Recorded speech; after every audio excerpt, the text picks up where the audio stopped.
Hey guys, welcome back for color of the day. This one is for July 16th. Oh my goodness. Okay, so this is the Moodstruck Minerals Pressed Blusher. Ta-da! It is a compact blush. This shade is called So Scandalous. Yep, it is called Scandalous. Ta-da!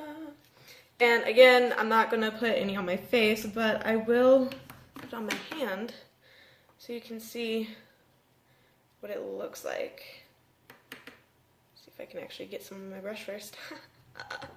But yeah, so there you go. It's a very, very pretty shade of blush.